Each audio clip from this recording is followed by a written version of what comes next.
Já už se těším, jak to chytne. Jak to půjde za to? Já už se těším, až budeme masírovat celé. Začni to zapomínat.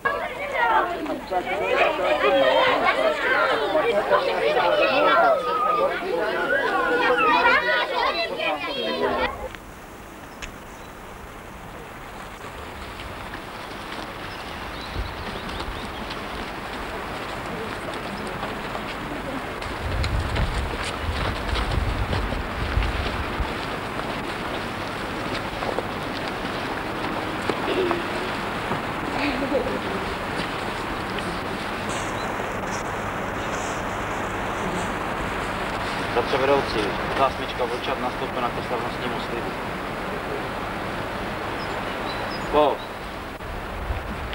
Sednout.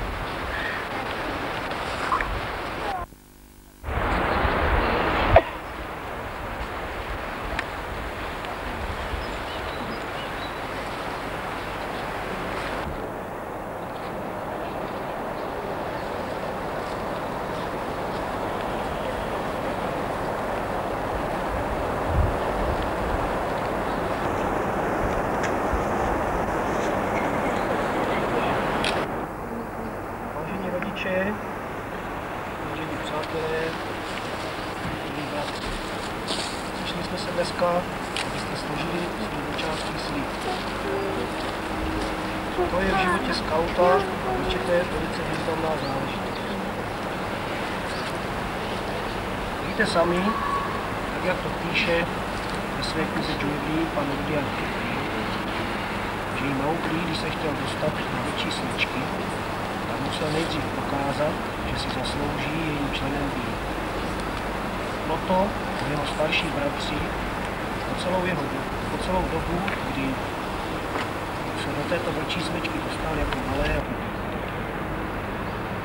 Dneska složíte svůj vlčácký slib. Tím se dostanete na začátek vlčácké stezky. Mnozí z vás možná ani na její konec nepřijde. Ale to vůbec nevadí. Důležité je, že jste se rozhodli sami a dobrovolně na tuto stezku vkročit.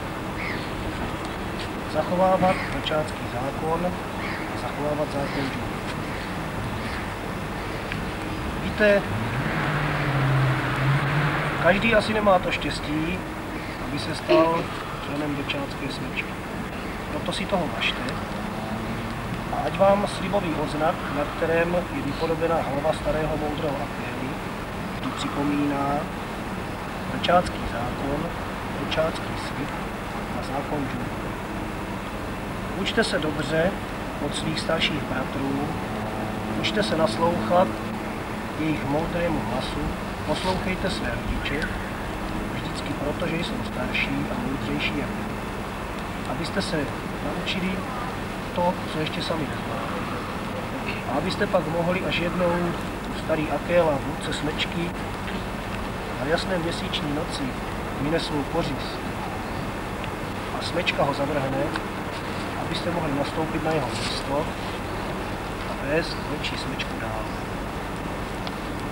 Proto teď složíme slavnostní slib. Postavme se.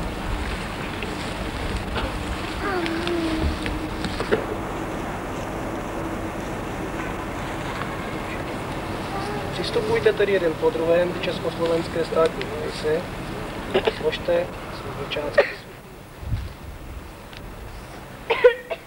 Slibuji jednotný, jak nejlépe dovedu, abych byl dobrým synkem své vlasti a poslušný vůči své smečky, abych každý den prokázal někomu dobrý. Slibuji jednotný, dovedu nejlépe, abych byl dobrým synkem své vlasti, abych byl poslušný vůči své smečky, abych někomu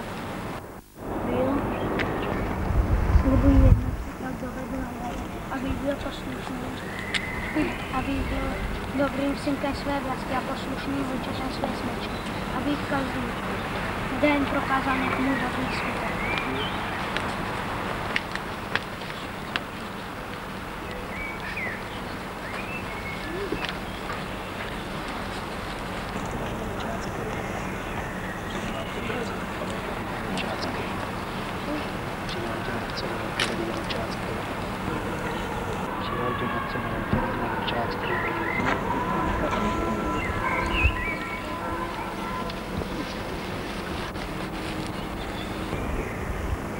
No to je slibový